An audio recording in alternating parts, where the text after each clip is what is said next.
Boa noite, irmãos, graça e paz, tudo bem com vocês? Nós vamos, nessa semana, continuar falando sobre os temas, desenvolver os temas que nós estávamos desenvolvendo na semana passada, em torno da nossa série de mensagens Propósito, né? E nós vamos falar nessa noite sobre o segundo propósito de Deus para as nossas vidas. Na semana passada nós falamos que o primeiro propósito de Deus para mim e para a sua vida é que nós venhamos a agradá-lo. Então Deus nos criou para o seu prazer, para o seu deleite. Deus nos criou para adorá-lo com tudo que somos, com tudo que temos, para a glória do seu nome. E hoje nós iremos falar sobre o segundo propósito, que é que você e eu, nós fomos formados para fazer parte da família de Deus. Nós fomos planejados, nós fomos moldados para fazermos parte da família de Deus. Então, antes inclusive de nós lermos os textos que nós vamos partilhar nessa noite, eu gostaria de fazer uma oração, de ter uma palavra de oração com vocês, pedindo que o Espírito Santo nos direcione, nos dê toda a sua vida e o seu poder para que possamos ministrar nessa noite, em nome de Jesus.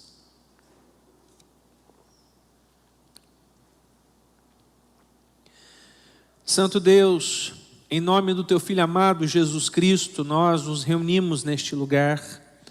E nas casas, irmãos queridos, amigos e amigas queridos e queridas, estão em torno agora, alguns do celular, outros de tablets e dispositivos mais variados, TVs e notebooks, para não apenas ouvir as canções que trazem louvores ao teu nome, mas também para ouvir a tua palavra, que é a nossa bússola de direção para a vida. Essa palavra que nos liberta, esta palavra que dá, de fato, vida à nossa história.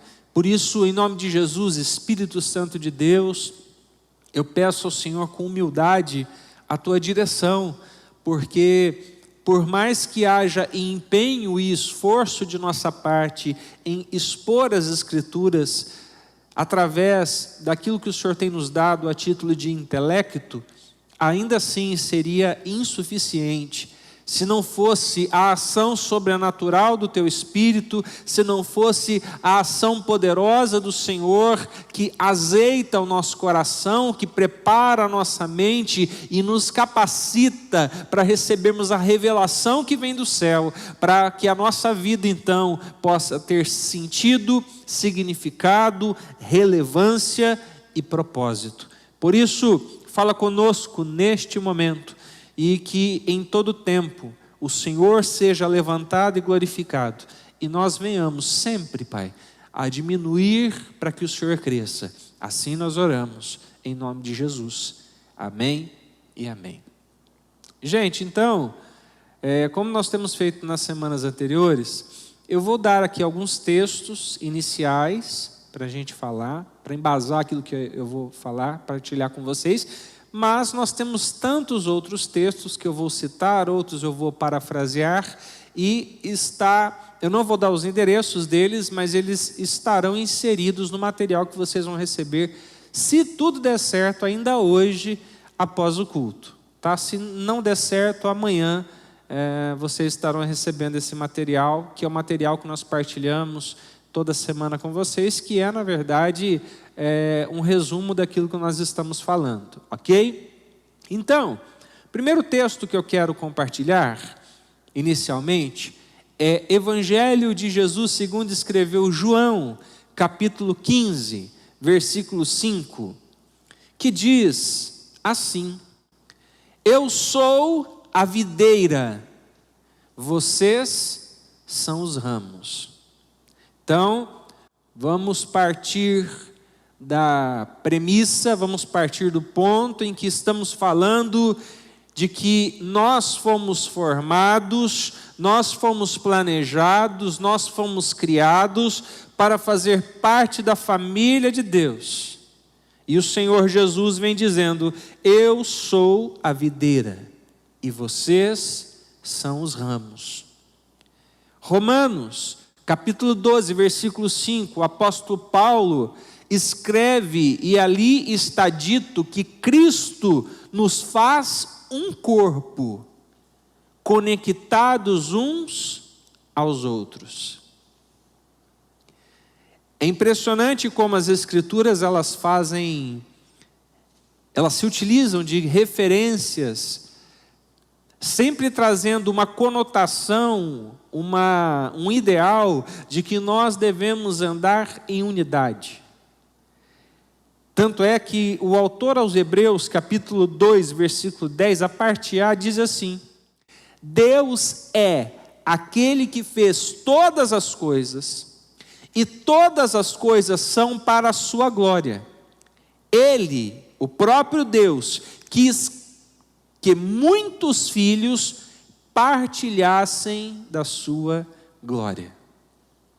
O outro texto que nos ajuda a entender isso também está lá na primeira carta de João, capítulo 3, versículos de número 1, que diz assim, ou melhor, versículo de número 1, diz assim: vejam como é grande o amor que o Pai nos concedeu, sermos chamados filhos de Deus, o que de fato somos. Então, perceba isso. Eu e você, nós somos formados, nós somos planejados para fazermos parte, para integrarmos a família, o povo de Deus. Deus, Ele quer uma família e Ele então cria a mim, cria você para fazer parte dela. Esse é o segundo propósito pelo qual o Senhor te colocou na terra. Para fazer parte desta família, Ele planejou isso antes de você nascer. Lá na eternidade passada, Deus já havia determinado no seu santo coração que nós existiríamos para a glória do seu nome em primeiro lugar, em segundo lugar, nós existiríamos para integrar, para fazer parte da sua santa família. E toda a Bíblia, ela narra a história de um Deus formando uma família. Ela explica a história de um Deus que não precisa de uma família, mas que decide criar uma família para que essa família o ame, o honre, e para que essa família venha reinar com ele para todo sempre. É interessante isso, porque a palavra de Deus ela diz que o plano imutável do Senhor sempre foi de nos adotar na sua própria família, trazendo-nos a si mesmo por meio de Jesus Cristo, e isso lhe trouxe grande prazer. Percebam, Deus, Ele é amor. A Bíblia diz que Deus é o próprio amor. Isso dá um senso de valorização às nossas vidas, porque por Deus nos amar tanto, Ele decide, Ele quer, Ele almeja, Ele espera desenvolver um relacionamento conosco. Ele anseia por ter um relacionamento vívido, verdadeiro, um relacionamento puro, sem intermediadores, um relacionamento real e verdadeiro com os seus filhos. E por ser Deus e por ser todo amor, Ele valoriza relacionamentos. A sua própria natureza, ela é definida em relação aos relacionamentos. Perceba que Deus, Ele se identifica nas Escrituras a si mesmo, em termos familiares. Ele se revela na palavra de Deus como Deus Pai, Deus Filho e Deus Espírito Santo. A Trindade, ou a Santíssima Trindade, é um relacionamento de Deus consigo mesmo. Então percebam, nós precisamos nos debruçar sobre isso, porque é o padrão perfeito para uma relação harmoniosa. Deus espera que nós tenhamos um relacionamento íntimo com Ele. Deus, Ele sempre existiu. Ele sempre teve um relacionamento amoroso. No conselho da Trindade sempre houve harmonia. Então perceba, Deus, Ele nunca esteve só. A Trindade, ou a doutrina da Trindade, nos ensina que Deus, Ele é um só Deus. Mas este Deus que é um, Ele é triuno. Ele se revela na figura do Pai, do Filho e do Espírito Santo. Então Deus nunca sofreu de solidão. E por isso então, por não sofrer de solidão, por não sofrer por estar só, Ele não precisava nos criar. Deus não precisa de mim, Deus não precisa de você. Ele não precisava de uma família, mas note isso. Ele desejou ter uma família. Então o que Deus faz? Segundo as Escrituras, Ele arquiteta um plano para nos criar, para nos trazer para dentro da sua família e dividir conosco tudo o que Ele possui. Tudo que Deus tem, Ele deseja partilhar conosco. E isso dá a Deus um grande prazer. Por isso que nós dizemos sempre que Deus tem prazer em abençoar os seus filhos. Deus tem prazer em abençoar as suas filhas, porque todo pai tem prazer, todo bom pai tem prazer em dar bênçãos, dar dádivas, dar presentes aos seus filhos. A Bíblia diz: foi para Ele um dia feliz, quando nos deu nova vida, por meio da verdade de sua palavra, e nós nos tornamos, por assim dizer, os primeiros filhos de sua nova família. Então perceba que as Escrituras, elas vêm tecendo, elas vêm costurando uma doutrina, um pensamento real de que nós pertencemos ou fomos criados para pertencer não apenas a Deus, mas também à família de Deus. Quando colocamos a nossa fé em Jesus Cristo, Deus, Ele acaba por se tornar então, nesse momento, o nosso Pai, o nosso Senhor. E quando nós nos tornamos seus filhos, e outros cristãos também se aproximam do Pai, estes cristãos se tornam nossos irmãos. Então percebam que a família de Deus inclui tanto os crentes do passado, do Antigo Testamento, os crentes do presente e os crentes do futuro. E quando eu me refiro a crentes, eu não estou me referindo aos evangélicos, eu estou me referindo a todo aquele que crê. Porque eu já disse isso algumas vezes, Deus não está fechado com uma denominação ou com um segmento religioso, Deus não está fechado com os evangélicos. Graças a Deus, Deus não é evangélico. Deus, Ele está fechado com a sua palavra, com aqueles que leem as Escrituras e sem adições, nem supressões, a interpretam pela luz do Espírito e com muita humildade vivem essa palavra de modo coerente, sem se tornarem pessoas arrogantes, sem se tornarem pessoas que usam a religião para ferir as pessoas e vivendo sobretudo um amor que leva esse evangelho a todos aqueles que precisam. Então Deus, Ele não está fechado. com uma religião específica, tá? Se você pensa assim, teu pensamento é pequeno, é tacanho, é retrógrado e não está fechado, não está contido nas Escrituras, esse tipo de pensamento. Deus, Ele se alinha com aqueles que se alinham à sua palavra. Puro, simples, dessa maneira.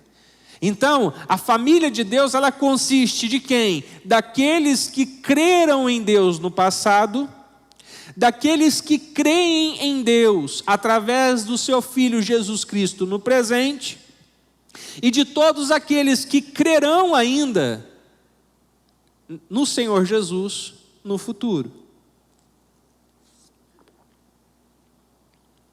Perceba isso, que todos os seres humanos, sem exceções, eles foram criados por Deus. Sim ou não?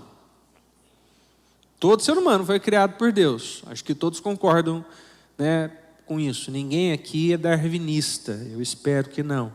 Cada ser humano foi criado por Deus, mas nem todos os seres humanos criados por Deus são filhos de Deus. Então, deixa eu explicar isso.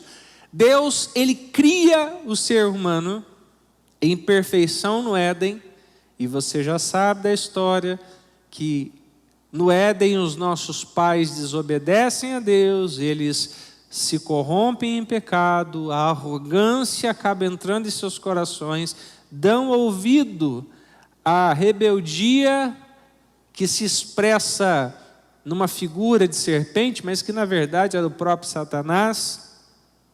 E a partir dali então, aqueles que foram criados para viver como filhos passam a ser escravos do pecado, e então somente através do pacto da aliança, tanto no Antigo Testamento, através da lei, e no Novo Testamento, através do sacrifício de Cristo, essas pessoas podem novamente se aproximar de Deus e se tornarem seus filhos. Então, muito embora Deus tenha criado toda a raça humana, nem toda a criação humana é filho de Deus. A única forma de nós entrarmos na família de Deus é nascendo de novo.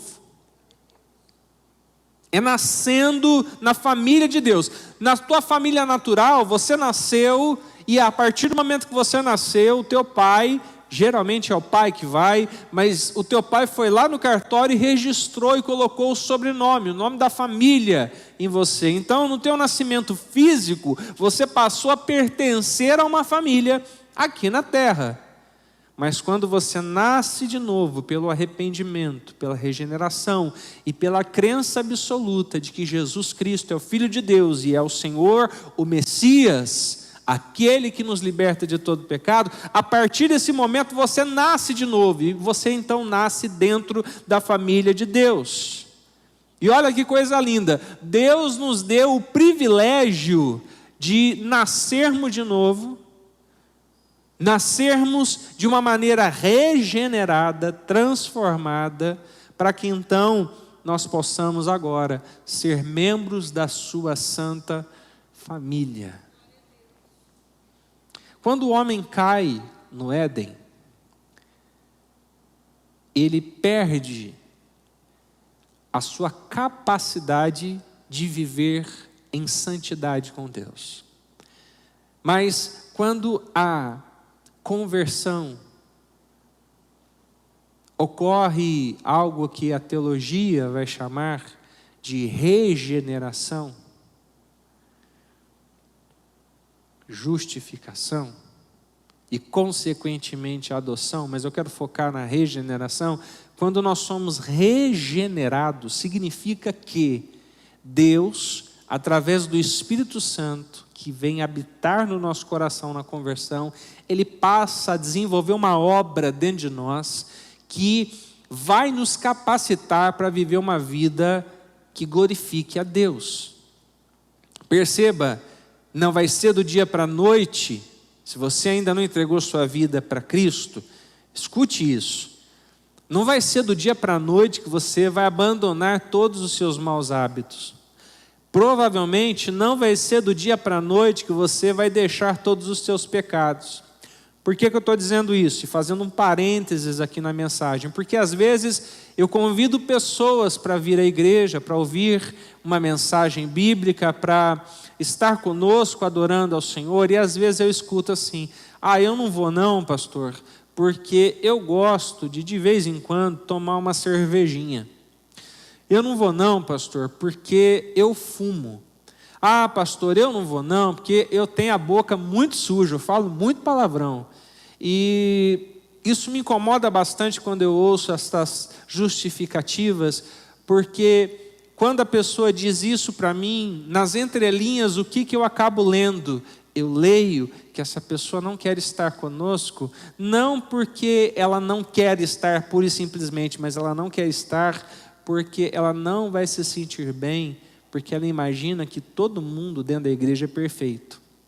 Ou pior, sabendo que nenhum de nós é perfeito, essa pessoa pode nos achar hipócrita. Um outro aspecto dessa leitura, esta pessoa pode imaginar que ela precisa estar com a vida reta, arrumada, tudo certo, para ela ir à igreja, para ela estar dentro de uma organização, mas sobretudo dentro de um organismo vivo, para que ela possa ser transformada. Isso não é verdade. Tudo que as pessoas precisam é estar sendo expostas às Escrituras.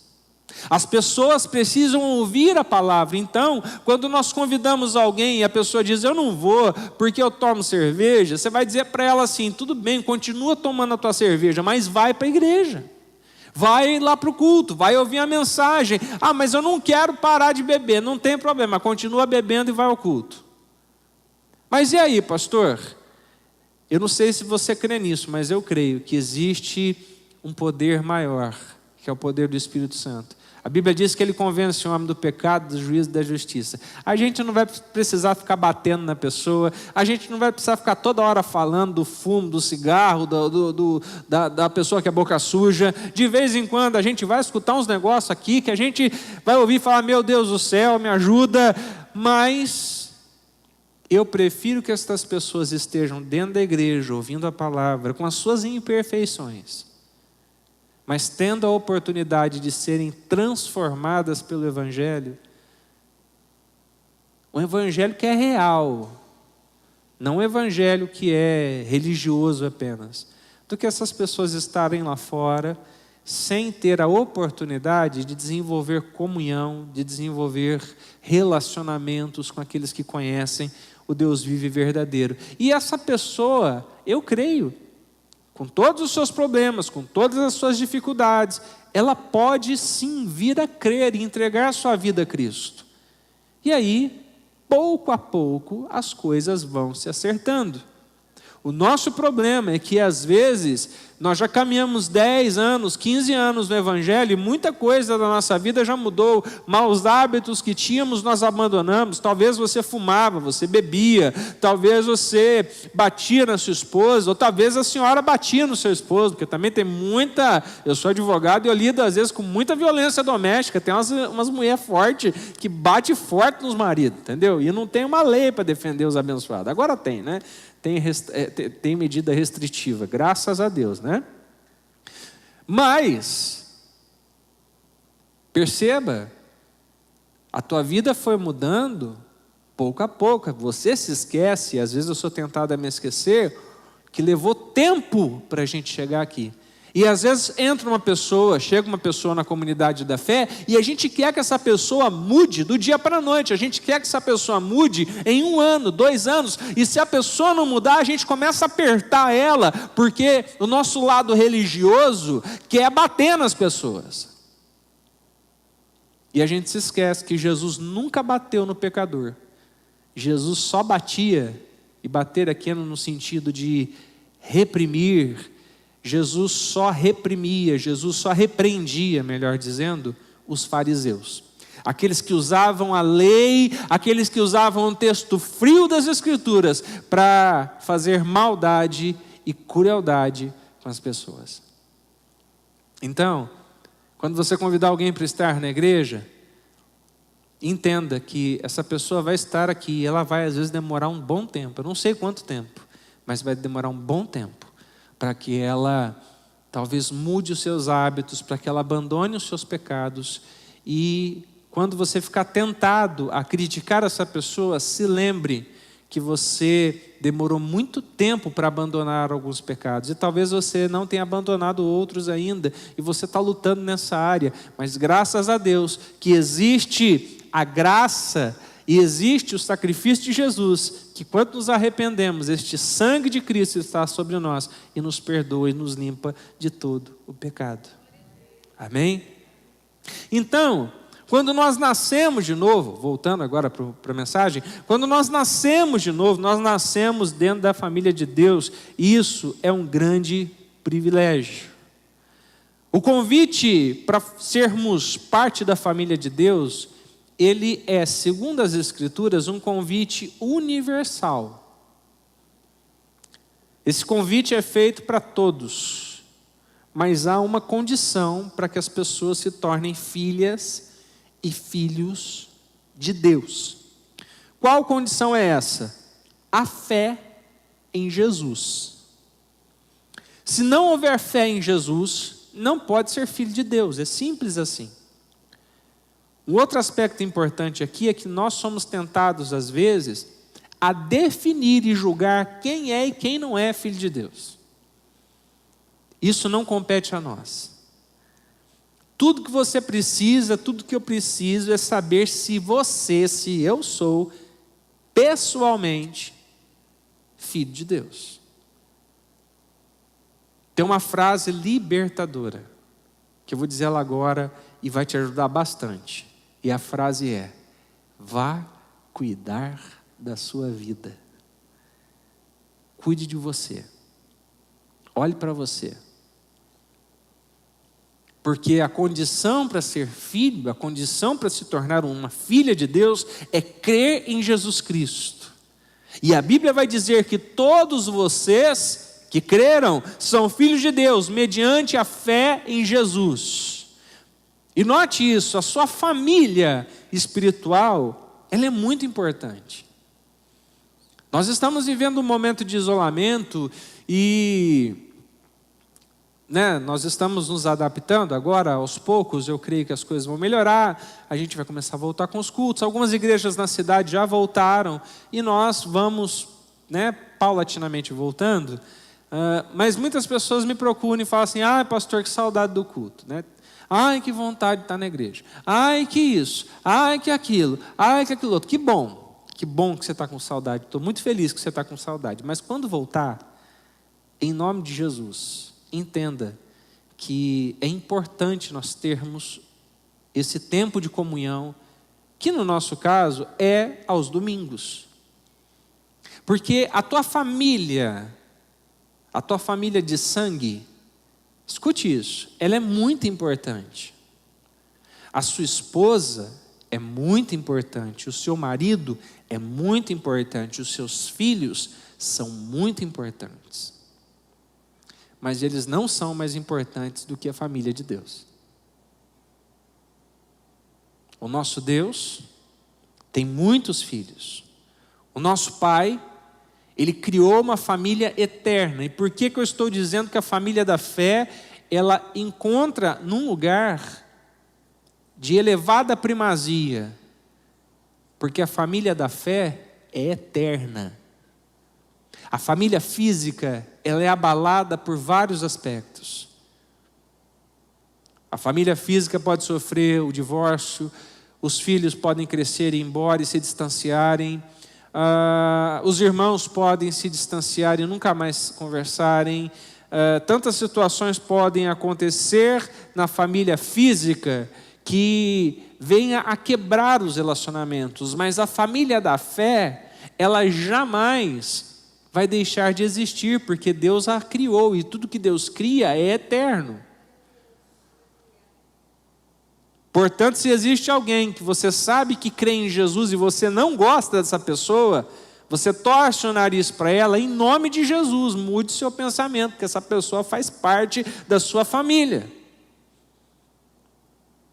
E é interessante que na família de Deus não tem primo. Já viu isso?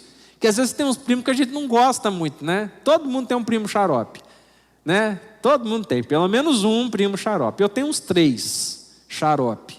Um é mais xarope que o outro, né? Mas, nossa, tem um que é brabo. Jesus, que Deus abençoe ele. Mas todo mundo tem um primo, uma prima, fora do cabo, chupeta, esquisita, né? E a gente não gosta muito desse povo. Mas, na família de Deus não tem primo. Na família de Deus não tem tio, tia. Na família de Deus só tem irmão. Porque nós só temos um Pai, que é Deus nosso Senhor.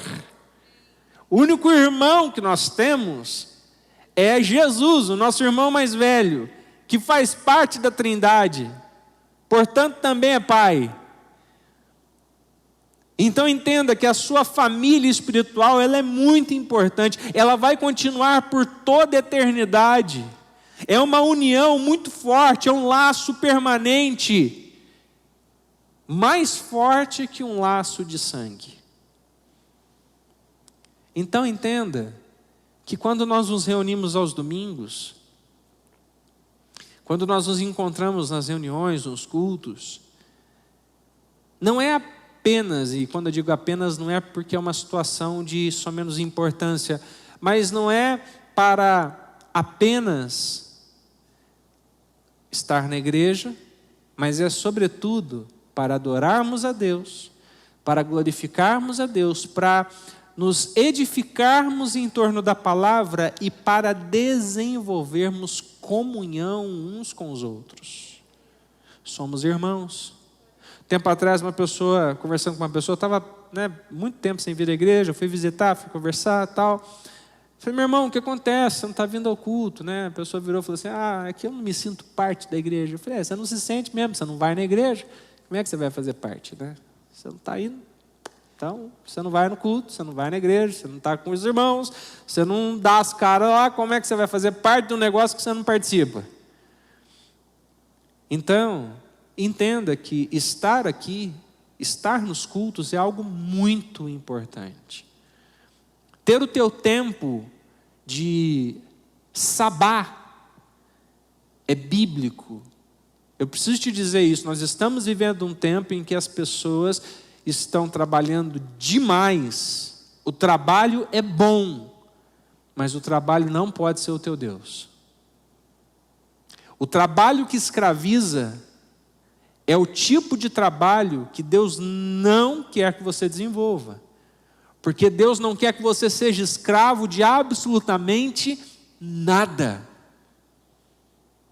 Ontem, conversando com um amigo, talvez ele está assistindo aqui, lógico que não vou falar o nome dele, mas ele vai saber que é ele. Ele falou assim, rapaz do céu, vai chegando sexta-feira, telefone é só mensagem que chega. É churrasco, é festa, e é aniversário, e é isso, e é aquilo, e o meu domingão já foi, e aí eu não consigo ir para a igreja, nem assistir live, fazer nada. E aí eu falei para ele, irmão, você crê nos 10 mandamentos? Creio então. O 4º mandamento qual que é? Guardar um dia, sabá. Nós não somos, eu não sou sabatista, não guardo sábado. Mas nós guardamos um dia na semana que é de Deus, é para Ele.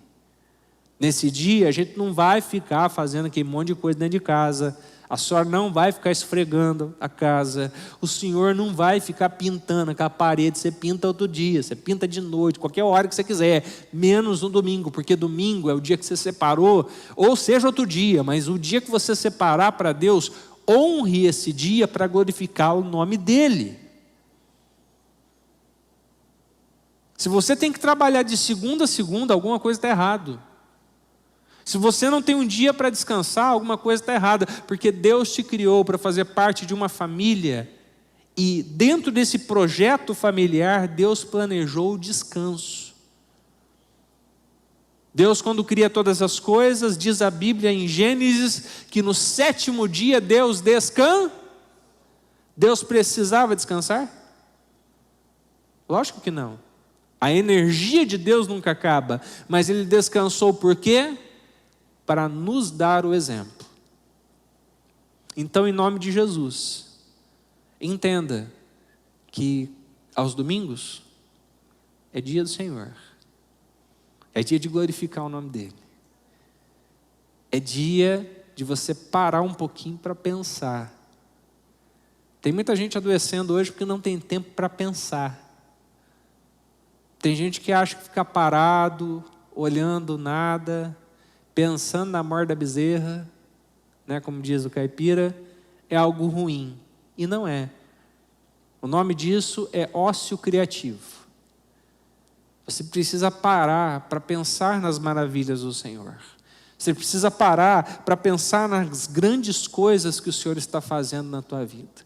E você precisa parar para pensar sobre aquilo que Deus quer fazer de você. Porque Deus quer fazer de você alguém relevante. Você sabe o que é ser alguém relevante? Ser alguém relevante é ser alguém que presta para alguma coisa. É ser alguém que resolve o problema de outra pessoa. A situação de hoje está tão complicada que hoje ninguém quer resolver o problema de ninguém. Todo mundo quer resolver o seu problema. Todo mundo quer resolver os seus próprios problemas, mas não querem resolver os problemas dos outros, não querem ajudar os outros. E se fazemos parte de uma família, família se ajuda, família anda junto. Família tem defeito? Claro que tem. Não tem família perfeita, mas nós podemos, no nome de Jesus, caminhar juntos dentro dessa família, vivendo para a glória de Deus. Isso é tão bonito que Paulo, quando ele parava para pensar na grandiosidade desse propósito eterno de Deus, de criar para si uma família, ele se rompia em louvores, de modo que ele diz assim: quando eu penso na sabedoria e na extensão do seu plano, eu caio de joelhos e rogo ao Pai de toda a grande família de Deus, alguns deles lá em cima no céu, outros aqui embaixo na terra. Deus tem um propósito claro, de integrarmos o seu povo. Ser povo de Deus não tem nada a ver com ser membro de uma igreja local. Muito embora ser membro de uma igreja local faça parte de você ser membro do corpo de Cristo. Mas ser membro da família de Deus está atrelado a você crer no Senhor. E o fato de nós pertencermos à família de Deus traz para mim e para você alguns benefícios. Perceba que no momento em que você nasceu espiritualmente na família de Deus, você recebeu alguns presentes maravilhosos. Como, por exemplo, quando você nasce na família de Deus, você recebe o nome da família. Você recebe a aparência da família. Como assim aparência, pastor? Eu me lembro de uma oportunidade que nós tivemos de observar uma família lá em Sorocaba. Eu acho que a Gi vai se lembrar disso. Uma família toda, marido, esposa, se eu não me engano, 2 crianças e uma adolescente. Chegaram na igreja e naquela época eu não era pastor, eu era ministro de louvor, mas sempre de olho no povo que chegava, né? E eu via aquela família chegando, eles tristes, né? O pai bem abatido, com aquele olhar pesado. E eu me lembro que o tempo foi passando, e a gente sempre em cima do púlpito, né, nas nossas escalas, no Ministério de Música, o tempo foi passando, aí um dia eu falei para a Gigi: você já percebeu como que aquele irmão está bonito? Ela falou: hã? Eu falei: não, é verdade, ele chegou na igreja, ele estava tão feinho, né, semblante caído, amargurado, tristecido, cara feia, carrancudo. Mas ao passo que ele foi se entregando a Jesus, as coisas foram acontecendo, a vida dele foi sendo tocada, e ele começou a melhorar a sua feição, porque o Espírito Santo de Deus faz isso com a gente, ele muda a nossa feição. A gente ganha uma nova aparência, a gente aprende a sorrir, a gente aprende a ser bondoso, A gente aprende a viver pelos padrões da família de Deus. A gente recebeu o privilégio de pertencer a essa família. Quando nós nos convertemos e nos colocamos, fomos inseridos, melhor dizendo, na família de Deus, nós tivemos acesso à intimidade da família. Nós sonhamos com uma igreja grande nesta cidade, mas não tão grande que nós venhamos a perder o senso de família. Um dia, visitando uma grande igreja da nossa denominação, conversando com um irmão que trabalhava ali na recepção, igreja muito grande. E aí eu olhei aqui, era pastor novo, né? Pastor novo tem umas ideias megalomaníacas, né? Olhei aquilo tudo e falei, nossa, um dia eu ainda vou pastorear uma igreja desse tamanho. Aí o rapaz me ouviu e falou assim, ô pastor, para quê? Por que você quer pastorear uma igreja desse tamanho? Eu falei, não, porque deve ser legal pra caramba, né? Pensou? Esse tanto de coisa aqui, esse tanto de gente, aquela muvuca, aquele monte de gente entrando, saindo, aquela converseira, aquela multidão. Ele falou, então, a igreja é grande, né? Mas você sabia que aqui ninguém conhece ninguém? Eu falei, não. Você sabia que aqui dentro da igreja tem um monte de grupo? Não sabia não. Você sabia que aqui as pessoas acabam por a igreja ser tão grande, tão grande, tão grande, que elas não têm essa coisa gostosa de um estar preocupado com o outro, de sentir e notar a falta do outro. Então nós queremos sim, como igreja local, crescer, com certeza, mas sem perder de vistas este sentimento que nós temos de fazer parte da família, de andarmos juntos. Porque quando nós entramos para a família de Deus, nós tivemos acesso à intimidade da família. Nós temos intimidade, comunhão uns com os outros. Pelo menos deveríamos ter. Um outro presente que a gente recebeu, quando nós entramos na família de Deus, é que nós recebemos por fé a herança da família. Nós temos heranças no Senhor. A Bíblia diz, por ser filhos, Deus também os tornou herdeiros. Então nós somos herdeiros daquilo que Deus tem para nós. O Novo Testamento ele dá uma grande ênfase à nossa valiosa herança. O Novo Testamento diz, o meu Deus suprirá todas as nossas necessidades de acordo com as suas gloriosas riquezas em Cristo. Deus é rico. Já parou para pensar? Deus é rico.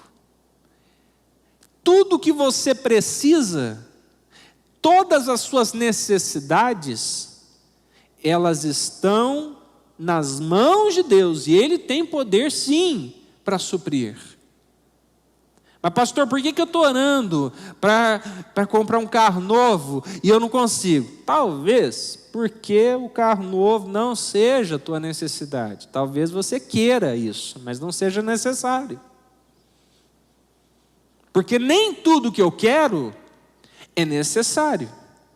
E Deus sabe exatamente o que vai ser bom ou ruim para mim. Tem gente que fala assim, mas depois que eu me converti ao Evangelho, eu fui a Cristo, a minha vida financeira parece que retrocedeu. Não que eu esteja devendo, não estou, mas eu vivo com menos hoje, não sei o que aconteceu. Muito provavelmente você precisa viver com menos, porque você precisa entender que Deus está suprindo cada detalhe da tua vida. Talvez Deus permite que você viva um tempo diferente na tua história, um tempo que para você talvez seja até incômodo, para que Ele demonstre a sua grandeza, a sua glória na sua vida. A verdade é que como filhos de Deus, nós temos uma parte na fortuna da família. E quando a gente fala em fortuna, a maioria de nós talvez pense, né, em que a nossa conta vai ficar recheada de dinheiro, que a gente vai receber, sei lá, uma herança, um negócio assim, que vai ajeitar a nossa vida financeira, porque a gente vive com a perspectiva da terra. Quando a gente vive com a perspectiva da terra, a gente sempre quer ter o melhor carro. A gente sempre quer morar numa mansão. A gente sempre vai querer ter a melhor roupa. A gente sempre vai querer comer a melhor comida, a melhor carne, a melhor bebida. A gente sempre vai querer ter tudo. E está errado, pastor, querer ter tudo? Não, não está errado, desde que você não perca de vistas que a herança é o céu. A herança, a fortuna da família é a glória. Aqui na terra, o que você recebe? O que eu recebo? Nós recebemos riquezas, as riquezas da graça. Nós recebemos bondade, nós recebemos paciência, nós recebemos a glória de Deus, nós recebemos sabedoria em Deus para lidar com situações, nós recebemos o poder de Deus que não nos torna poderosos em si, mas que nos faz ser poderosos no nome de Jesus para enfrentar as situações. E nós recebemos misericórdia. Porque se não semearmos misericórdia, não teremos misericórdia para colher quando a gente precisar. E a gente precisa de misericórdia. Por isso, quando alguém errar com você, perdoe, seja misericordioso. Porque um dia você vai pisar na bola. E você, quando pisar na bola, você vai precisar de misericórdia também. Agora, na eternidade, nós vamos herdar muito mais coisas. Mais do que essas coisas pequenas que temos aqui. Paulo ele diz assim: eu quero que vocês percebam o quanto é rica, gloriosa a herança que ele tem dado ao seu povo. Agora note isso, o que abrange essa herança de Deus? Em primeiro lugar, escute isso. Nós seremos levados para estar para sempre com Deus. Coisa está feia, né, irmãos? Porque hoje o povo não quer ouvir de céu, né? O povo não quer ouvir. Tanto é que a doença assusta a maioria, né? O Covid está desesperando o povo, porque o povo tem medo de morrer. O povo tem medo de ir para o céu. Perceba, estar com Deus significa necessariamente, viver com Deus significa necessariamente que um dia vamos viver com Ele na eternidade, pelo resto da nossa vida. Eu não sei qual que é a tua perspectiva de eternidade, talvez você não tenha uma perspectiva porque você não pensa nisso e porque você não ora e não fala com Deus sobre isso. Porque todos os dias nós acordamos em dores. Principalmente depois, não estou velho, mas vai chegando, vai passando um tempinho na nossa vida, que tudo começa a doer, gente. As coisas que não doíam antes começam a doer depois. E não é apenas uma dor física. Viver dói. Nós lidamos com emoções. As nossas emoções, ultimamente, elas gritam. Você já parou para pensar que um dia nós estaremos com o Senhor e não vai ter nenhuma dor? Nem física e nem emocional. Você já parou para pensar que lá na eternidade não vai ter choro, não vai ter nenhum tipo de sentimento negativo, não vai ter nada que nos separe da luz do Senhor? Segundo lugar, nós seremos completamente transformados para sermos como Cristo. Aqui na terra, nós estamos vivendo um processo chamado processo de santificação. Quando nós nos convertemos, o Espírito Santo vem habitar em nós. Nossa denominação é de uma linhagem que crê numa segunda obra da graça, chamada batismo com o Espírito Santo, que redunda, que culmina na inteira santificação, que é essa capacidade que Deus nos dá pelo Espírito de viver uma vida reta, de viver uma vida condigna com a palavra do Senhor. Mas isso é um processo e um estado. É estado porque Deus opera de uma vez por todas em nós. E é processo porque é um processo de amadurecimento, onde apenas lá no céu nós seremos perfeitos, como Cristo perfeito é. Terceiro lugar, nós seremos livres de toda dor, do sofrimento, seremos livres da morte. Em quarto lugar, lá nós seremos recompensados e reassumiremos posições de trabalho. Tem gente que acha que lá no céu vai ficar tocando harpa a eternidade inteira. Ô negócio chato! Pastor, se é música, você não gosta de tocar? Eu gosto, irmão, mas eu começo a tocar de vez em quando violão em casa lá, me estressa. Chega uma hora que enjoa, dói os dedos. Né? Papuça. Imagina você ficar a eternidade inteira, irmão. Quem que aguenta isso? Não, no céu vai ter trabalho, glória a Deus, aleluia. Vai ser trabalho, não tripalium. A palavra trabalho, esse trabalho que você tem hoje, vem do latim e é a palavra tripalium. Tripalium significa castigo. Quando os nossos pais meteram o pé na jaca lá no Éden, deixaram essa herança para a gente. Tem que trabalhar, tem que suar para ganhar o pão. Mas lá no céu a gente vai ter um outro tipo de trabalho. Um trabalho sem esse consumo de energia que temos hoje. Em quinto lugar, nós seremos levados para participar da glória de Cristo. Então percebam, amados, que herança gloriosa é essa que Deus tem para nós. Se isso não aquece o teu coração, se isso não traz uma ponta de esperança de algo muito bom que Deus tem planejado para nós, eu não sei o que te dizer mais. Porque é exatamente isso que alegra a minha vida, que alegra a minha alma. A minha esperança não está posta nos dias futuros.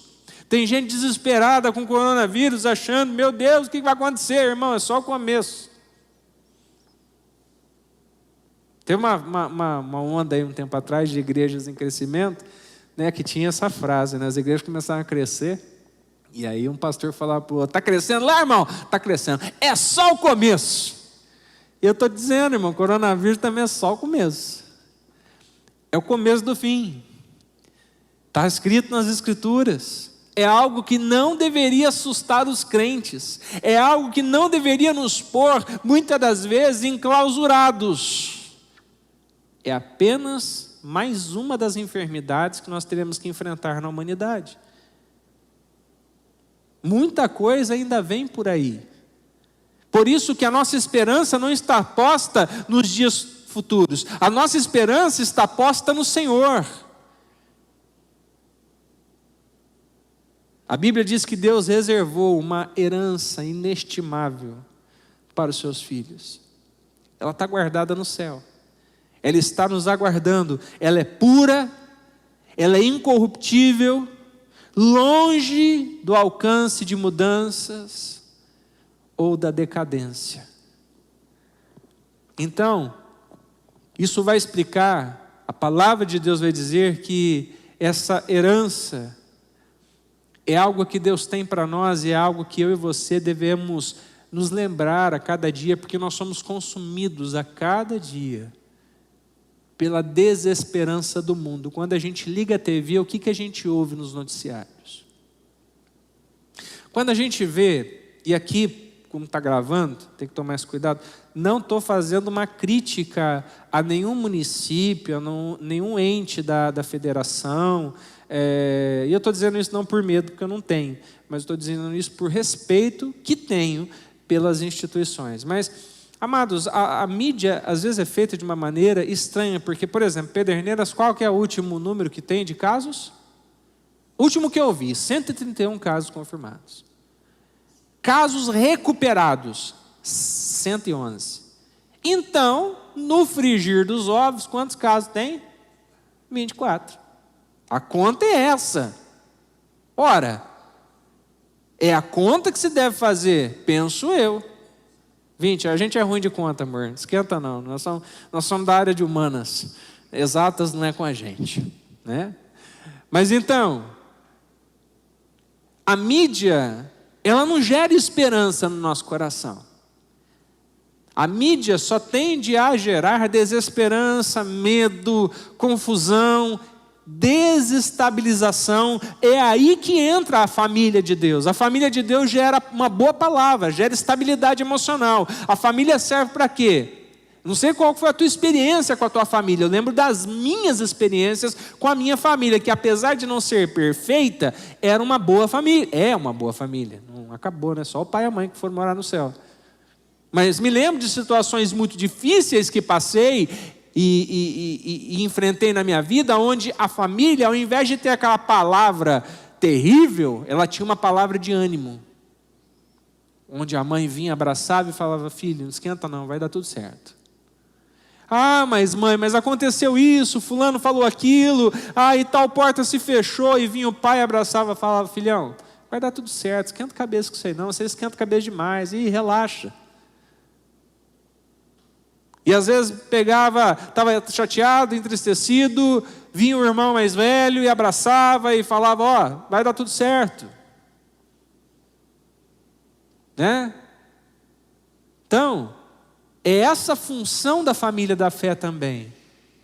Gerar uma palavra de esperança no coração das pessoas. Veja, eu não estou dizendo que você tem que sair amanhã, me libertei da máscara. Sair para a rua, entendeu? E sair abraçando, beijando todo mundo. Não faz. Aliás, eu acho que isso nunca mais vai voltar ao normal, irmão. Não sei como é que vai ser esse negócio. Nós estamos sofrendo com esse negócio, porque eu e minha esposa, a gente gosta de abraçar as pessoas. Sentimos falta do abraço, mas não sei como é que vai ser. Não estou dizendo para você fazer isso, mas estou dizendo para você, em nome de Jesus, ter uma palavra de esperança. Na família da fé, nós temos a esperança muito bem clara no nosso coração. Uma forma de nós evidenciarmos, de nós nos identificarmos com a família de Deus, e aí eu vou falar um pouquinho sobre a igreja local. E quando eu falo igreja local, por favor, não confunda igreja local com denominação, nem com religião. Ok? Vamos fazer essa distinção aqui. Mas a forma de eu me identificar, a forma de eu me colocar em identidade com a família de Deus, de evidenciar, de demonstrar isso, é através do batismo cristão. E é fácil entender isso. Quando nós celebramos um casamento, a parte mais importante, né, do casamento, eu acho que a parte mais esperada, inclusive pelos noivos, é o momento das alianças, é a cerimônia das alianças, porque a aliança, ela demonstra, ela simboliza um pacto que foi feito. Talvez você está olhando para a minha mão, cadê a aliança do pastor? Irmãos, eu emagreci, minha aliança está caindo. Então, até que eu arrume outra, estou sem, tá bom? Mas nós temos 2 alianças em casa. Uma está apertada demais, a outra está larga demais, mas tá bom. Está um dilema. Mas perceba, quando a gente casa, a aliança é sinal de que eu tenho um compromisso, que eu pertenço a alguém. E que alguém me pertence. Não no sentido de posse, mas no sentido de comunhão. E da mesma forma, na família de Deus, nós nos identificamos através do batismo cristão. O batismo cristão não foi algo criado pela igreja. O batismo cristão foi algo criado e estabelecido pelo próprio Senhor Jesus. E perceba, famílias saudáveis têm orgulho de pertencerem a estas famílias. Elas não se envergonham. Eu não tenho vergonha de pertencer à família Filippini, tenho muito orgulho. Apesar de não sermos uma família perfeita, somos uma família real, somos uma família que tem suas origens, de gente mesmo imperfeita, trabalhadora, esforçada, dedicada, gente que superou muitas adversidades e passou por grandes situações adversas que me inspiraram a me tornar quem eu sou, e a minha esperança é que eu inspire os meus filhos a se tornarem pessoas até melhores do que eu. Agora, tem muita gente que já aceitou a Cristo como seu Salvador, que já entregou sua vida a Jesus, mas que ainda não confirmou, ainda não evidenciou essa fé através do batismo. O batismo não é algo que deve ser colocado lá na frente. Tem gente que acha assim, não, a pessoa acabou de chegar na igreja, a pessoa se converteu sim, mas ainda tem uns negócios lá meio errados, né? Precisa acertar aquilo, precisa acertar isso. Irmãos, isso é antibíblia, isso é religião, isso não é Bíblia. Isso é religiosidade, porque a Bíblia, ela dá conta de que assim que as pessoas criam, assim que as pessoas acreditavam em Jesus, tão logo possível elas eram batizadas. E o batismo não é um ritual opcional. Tem gente que acha que é opção. Não estou afim de batizar, não vou batizar. Eu já não sou cristão, já não vou lá na igreja. Mas o batismo ele não é opcional, o batismo não é algo que deve ser postergado. O batismo ele significa a sua inclusão na família de Deus. Então, se você não tem vergonha de fazer parte da família de Deus, você precisa descer as águas do batismo. O próprio Cristo ordenou. Jesus falou assim, portanto, vão e façam discípulos de todas as nações, batizando-os em nome do Pai, do Filho e do Espírito Santo. O batismo cristão, ele é um sacramento, é um ordenamento, é um mandamento de Deus para nós. E ele encontra um lugar de extrema relevância nas Sagradas Escrituras, porque o batismo ele corporifica, ele demonstra o propósito claro de Deus, de que nós façamos parte do seu povo, façamos parte da sua família. O batismo ele é carregado de significação. Ele demonstra, ele declara a nossa fé. Ele comunica a morte e ressurreição do Senhor Jesus. Ele simboliza a morte de uma antiga vida e anuncia uma nova vida em Cristo. Além também, é claro, de ser uma grande comemoração dentro da família da fé, por ter mais uma pessoa sendo incluída nessa família. E o batismo não é nada mais, nada menos do que uma representação física de uma verdade espiritual que já aconteceu. O batismo, ele é uma demonstração visível, palpável, visível por todos, de uma graça interna que já ocorreu dentro de mim. Portanto, o batismo não salva. O que salva é o sangue de Cristo, o que salva é a crença de que Jesus é o Filho de Deus e de que Ele é o Cordeiro de Deus que tira o pecado do mundo. Mas uma vez que eu tenha crido no Senhor Jesus, eu devo participar desta cerimônia, porque eu não devo me envergonhar, nem do Evangelho, muito menos da família de Deus. No Novo Testamento, e eu estou encerrando com isso, quando a gente olha o Novo Testamento, as pessoas eram batizadas tão logo assumiam um compromisso com Jesus, tão logo diziam: Senhor, eu preciso de Ti, vem habitar na minha vida. Em Pentecostes, 3.000 pessoas foram batizadas no mesmo dia. Você tem noção do que é isso? Eu não sei como é que batizou, não. 3.000, irmão? Imagina. Fosse hoje, tinha que jogar tudo lá no Rio Tietê. Marra a corda em todo mundo, põe um colete, joga o povo para vir puxando. 3.000? Num outro lugar das Escrituras diz que um etíope foi batizado no mesmo instante que se converteu. Paulo e Silas batizam um carcereiro e toda a sua família à meia-noite. Você acha que meia-noite é hora de fazer batismo, irmão? Eles fizeram. Eu fico pensando que as pessoas que têm uma experiência com Jesus, elas ficam tão animadas, tão avivadas com aquilo, que elas querem cada vez mais participar das coisas de Deus.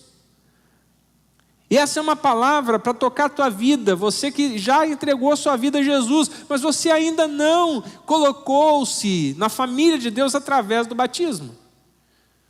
Tome a decisão. Se você é membro da nossa igreja e quer se batizar, nos procure.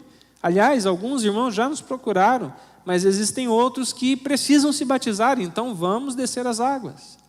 Se você está assistindo esta live, esta pregação, não sei que momento que você está vendo isso, e você se enquadra nessa situação, em nome de Jesus, procure a sua igreja, procure o seu pastor, o seu líder, e decida se batizar. Porque não há nenhum batismo atrasado no Novo Testamento. Se você ainda não foi batizado como expressão da sua fé em Cristo, que você possa ser batizado o mais rápido possível, porque fazer parte da família de Deus é um dos maiores privilégios da vida. A Bíblia diz, Jesus e as pessoas que Ele santificou pertencem todos à mesma família. É por isso então que Ele não se envergonha de chamá-los de irmãos e irmãs. Veja, deixa essa verdade entrar de uma forma poderosa dentro do teu coração. Você é parte da família de Deus. E por Jesus tê-lo feito santo, Deus tem orgulho de você. Eu não sei qual que é a imagem que você tem do Pai, mas Deus tem orgulho de você, porque Ele te santificou. As palavras de Jesus, elas são inequívocas. E Jesus, diz um texto bíblico, estendendo a mão para os discípulos, disse: aqui estão a minha mãe e os meus irmãos. Pois quem faz a vontade do meu Pai que está nos céus, este é o meu irmão e a minha mãe. Portanto, ser incluído na família de Deus é a maior honra, é o maior privilégio que eu e você podemos receber na vida. Não há honra maior, não há nada que se compare. Sempre que você se sentir insignificante, sempre que você não achar significado para a sua vida, desprezado, você venha se sentir inseguro, se lembre a quem você pertence. Você pertence a Deus. Você é parte da família de Deus. Se você entender esse propósito, se você crer nesse propósito, tua vida vai começar a fazer mais sentido, porque o que mais adoece pessoas hoje, além de um alto nível, um alto grau de trabalho, de comprometimento intelectual, é a falta de um senso de propósito. Já percebeu que as pessoas mais felizes da terra são as pessoas que ajudam as outras? As pessoas mais realizadas no mundo são as pessoas que se doam em favor de outras pessoas, servindo outras pessoas. Entenda que você faz parte de uma família. E essa família tem um pai. E esse pai, Ele é amoroso. Amém? Quero orar com você nesse momento. Os irmãos que estão aqui, eu quero pedir que eles se levantem, fiquem de pé, dá uma esticada na canela.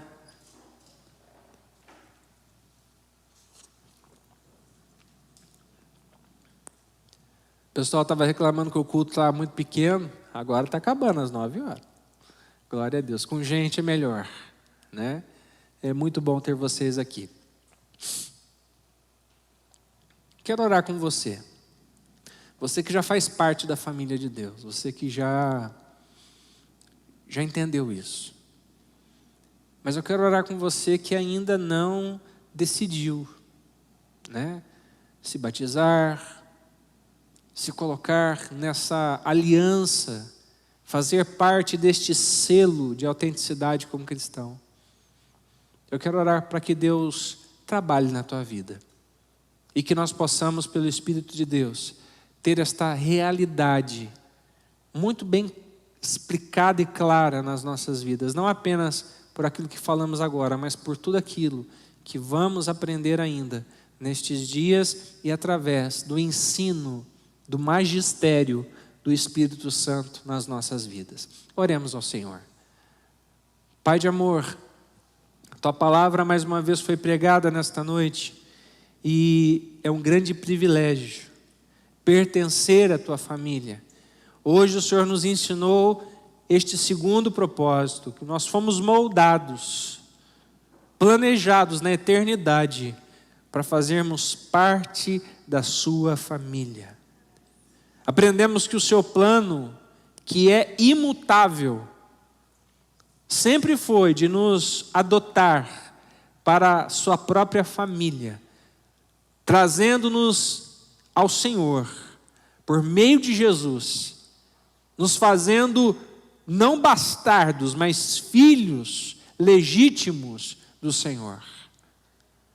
Nos ajude, Pai, neste tempo, então, de posse desta verdade de que somos a tua família, de que fazemos parte da família de Deus, a pensar como nós podemos tratar os outros cristãos como membros da tua família.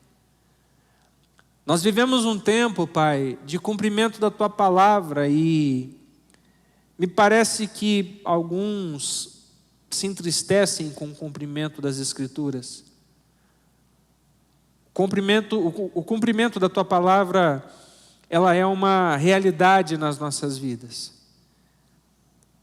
E o Senhor disse que no final dos tempos, o amor de muitos se esfriaria.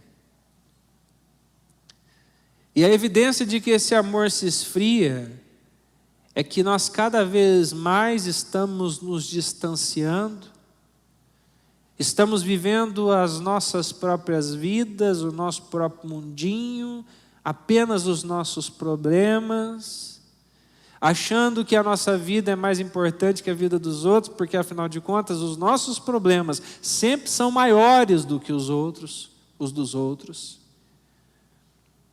Então nos ajude, Pai, a tratar os membros da tua família, de fato, como família. Ó Deus, eu oro porque alguns de nós tiveram uma péssima experiência com a sua família. Talvez alguns foram abandonados pelos pais, outros, mesmo tendo pais físicos, tendo pais em casa, viveram em uma família disfuncional, viveram em uma família onde não havia amor, uma família onde não havia compreensão, uma família onde nunca havia uma palavra de incentivo, de ânimo, de afeto. E talvez por isso a expectativa que eles têm em torno de uma experiência familiar seja ruim. Por isso eu te peço, Espírito Santo, ministra ao nosso coração como podemos fazer parte da tua família e como podemos ser tão felizes dentro dessa família, dentro da família santa de Deus. Faça isso por nós te pedimos.